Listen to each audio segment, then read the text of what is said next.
Hola, ¿qué tal? Soy la doctora Marta Jaimes Gutiérrez. El día de hoy voy a hablar sobre una técnica quirúrgica que se utiliza para tratar queratocono. Es la técnica de queratoplastia lamelar anterior asistida por láser Zimmer. Em, la técnica fue desarrollada para tratamiento de los queratoconos quirúrgicos.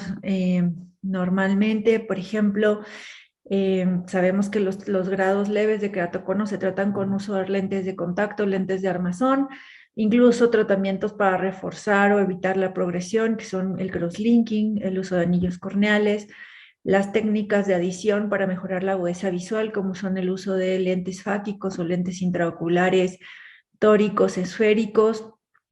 El punto es que no todas las técnicas son útiles para mejorar aquellos casos en los que ya existe una progresión muy significativa y por lo tanto nos queda la opción de los trasplantes.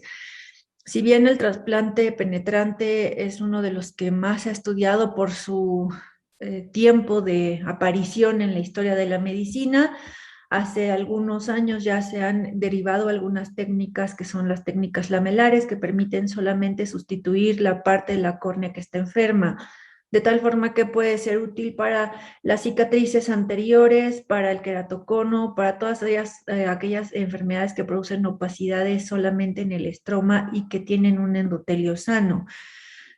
En esta plática vamos a abordar un poco sobre la técnica de queratoplastia asistida con láser y para eso quiero comentarles que los criterios específicamente de uso de esta técnica tienen que ver aquellos queratoconos, específicamente cuando el grosor corneal es menor a 400 micras o queratometrías mayores a 53 dioptrías, cuando hay opacidades corneales y disminución muy importante de la agudeza visual que no es fácil corregir ni con el uso de lente de contacto.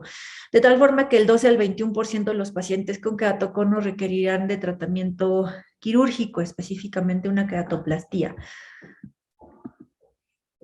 Las técnicas lamelares han evolucionado a lo largo de los años y bueno, tenemos actualmente muchas variantes. El hecho es que se pueden realizar las disecciones de la membrana de Descemet con microqueratomos, con aire, que esta es una de las técnicas más exitosas, mecánicamente, con algunos disectores lamelares, con viscoelásticos, incluso con láser de femtosegundos.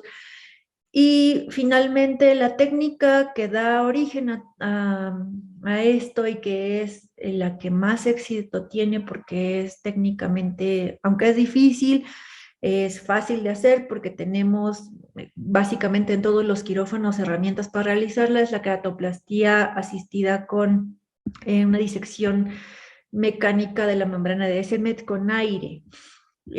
Una de las ventajas más importantes es que nos permite conservar el endotelio del receptor, los pacientes tienen muchas probabilidades de éxito, dado que el rechazo es algo que infrecuentemente se ve, y se pueden utilizar córneas tectónicas para hacer esta técnica. Las tasas de perforación se han reportado entre 4 y 39%, y la tasa de conversión a queratoplastia penetrante hasta de 14% en las series en donde más digamos, esa es la conversión más alta.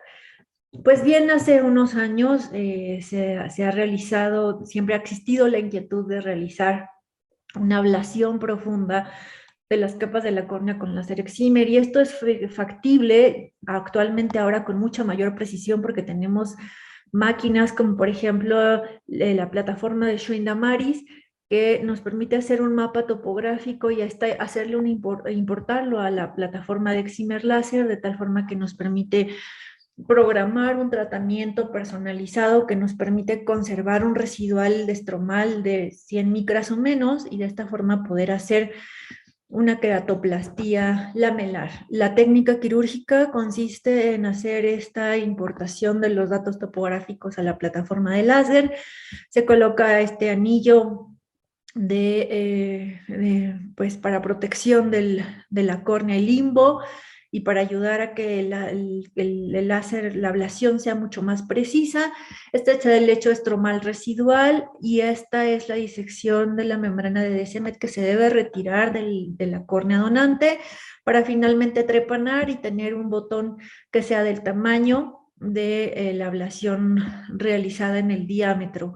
Normalmente se realiza con anestesia tópica y aproximadamente tiene una duración de unos 20 o 30 minutos comparado con la técnica penetrante.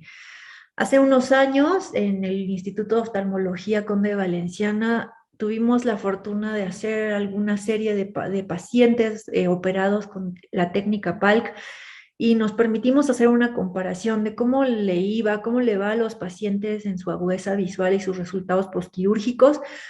Encontramos, estas son la selección de nuestros pacientes, tuvimos una serie de 28 pacientes. El grupo de penetrante fueron 14 y PALC 14. La edad promedio de los pacientes fue de 29 años y 26. La agudeza visual mejor corregida fue de 0.83 en la escala de Logmar y de 1. Aquí quiero recalcar que la visión ciertamente era muy baja y las queratometrías que utilizamos en nuestro protocolo incluso fueron muy, muy altas, hasta de 65.5 con 59 dioptrías. Lo cual hace que, bueno, ahora platicaremos de eso en los resultados, pero finalmente la técnica de PALC a los 3, 6 meses de seguimiento, estos son datos a 6 meses de seguimiento, nos permitió conseguir una agudeza visual mejor corregida de 0.52, mejorando significativamente respecto a la agudeza visual mejor corregida. El poder de la córnea en el prequirúrgico fue de 60 dioptrías promedio y en el postquirúrgico de 42.2, así como la paquimetría que incrementó de 315 a 511 micras. Y esto es importante porque finalmente ahora les presentaré unas gráficas. Estos son las agudezas visuales preoperatorias sin corrección a los 8 días, al mes, a los 3 y 6 meses, notando cómo va mejorando conforme pasa el tiempo. Y lo mismo sucede con la agudeza visual mejor corregida, así como esta es una comparación de la técnica penetrante contra la técnica lamelar con láser excimer, y podemos observar que no hay diferencia en cuanto a la agudeza visual mejor corregida, aunque ciertamente la agudeza visual mejor corregida fue mejor en nuestro grupo en la técnica penetrante, y eso tiene que ver con los poderes que elegimos para las córneas. Ahora les comento más al respecto. Las queratometrías mejoraron a 41 y 42 dioptrías y finalmente no hubieron diferencias en cuanto a los resultados a corto plazo, que son 6 meses.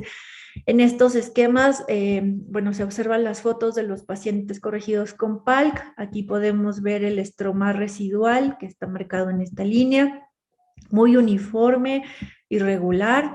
Este es otro ejemplo y estas son las técnicas penetrantes. Pero quiero comentar aquí que específicamente, por ejemplo, el botón puede verse tal vez un poco más claro y tiene aquí importancia, o es relevante que los criterios sí podría considerar ahora que los pacientes que son candidatos deben tener una curvatura no mayor a 52 dioptrías o 55 máximo, porque al haber una disparidad en la curvatura, esto genera que el residual deje algunas estrías, y esto puede generar una disminución en la calidad de visión, en la agudeza visual final, que es lo que encontramos nosotros a los 6 meses de seguimiento. Esta es la comparación de la agudeza visual en la técnica penetrante contra PALC, la agudeza visual mejor corregida. Y aquí podemos ver la agudeza visual sin corrección, que ciertamente mostró mejoría más importante en la técnica con penetrante, sin que hubiera significancia estadística. En cuanto a las queratometrías, las dos técnicas lograron mejorar el poder corneal, ya sea penetrante o PALC, y el astigmatismo es estadísticamente similar.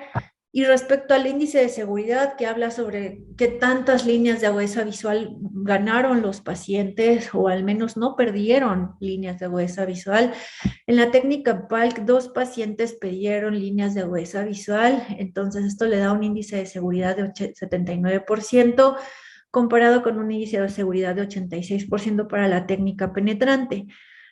El índice de eficacia nos dice qué tanto fue eficaz el procedimiento en mejorar la agudeza visual sin corrección, y ciertamente los dos procedimientos fueron eficaces, para mejorar la agudeza visual sin corrección. En los dos casos podemos ver que es la gráfica marcada con línea azul y eso es que es un procedimiento ciertamente eficaz. Comentar también que para el seguimiento que tuvimos no se presentaron complicaciones ni en el grupo de queratoplastia penetrante ni en el grupo de queratoplastia lamelar, y la única diferencia importante fue el tiempo de uso de esteroides.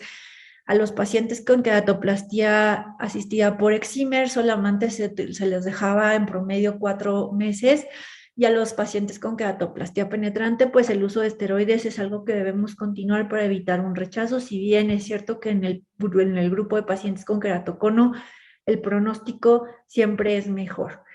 Esta es una tabla para sintetizar específicamente cómo son los resultados visuales a largo plazo, a 2 años específicamente, de las técnicas lamelares, y podemos ver en las gráficas que no hay diferencia en cuanto a la agudeza visual mejor corregida a largo plazo en técnica penetrante y lamelar, aunque si bien es cierto, este es un reporte de casos que se realizaron con específicamente esta técnica que hoy les estoy hablando, y podemos ver aquí que la agudeza visual mejor corregida de los pacientes era, digamos, mejor en el caso de esta serie que la nuestra. Nosotros escogimos pacientes con queratoconos más avanzados, y es que tal vez es lo que llega justo en México. Los pacientes pues retrasan mucho el tratamiento, y específicamente eso tiene que ver con la agudeza visual mejor corregida a largo plazo, ¿no? Porque este grupo de pacientes tuvo menos agudeza visual, posiblemente por la curvatura más alta, que finalmente generó algún problema en la interfase que no fuera tan nítida la visión. Y bueno, a largo plazo, a 24 meses en el seguimiento de estos casos, los pacientes tienen una agudeza visual de 0.15 mejor corregida, con un equivalente esférico promedio de menos 2.6 y un cilindro refractivo de 2 dioptrías aproximadamente. Aquí en esta tabla nada más quiero mostrarles la queratometría promedio prequirúrgica, que fue de 48 dioptrías, y en el postquirúrgico fue de 44.8 a los 24 meses. En nuestra serie fue de 42.2 más o menos 4.8 dioptrías, y el conteo celular sin diferencia significativamente estadística a los 2 años de seguimiento, así como el incremento del grosor córneal promedio. Y finalmente quiero concluir que si bien es una técnica que facilita mucho la adopción de los procedimientos lamelares, es difícil encontrar una plataforma de láser de este tipo que nos permita hacer la técnica. Los resultados visuales que tenemos son a corto plazo. Afortunadamente no tuvimos efectos adversos graves, pero en este momento podría yo decir que no es posible identificar si en realidad hay una ventaja real de una técnica respecto a la otra, más que el hecho de que es una técnica lamelar y ambas técnicas son seguras y eficaces, por lo que considerar adoptarla tendría que ver con la facilidad que tengamos para obtener recursos. Y finalmente hay técnicas lamelares que se pueden realizar a un costo mucho más bajo que la técnica asistida con láser Excimer, pero es una buena alternativa si es que tenemos a nuestra disposición la máquina que hace este tratamiento. Pues eso es todo. Muchas gracias por su atención. Gracias al comité organizador por permitirme estar el día de hoy con ustedes.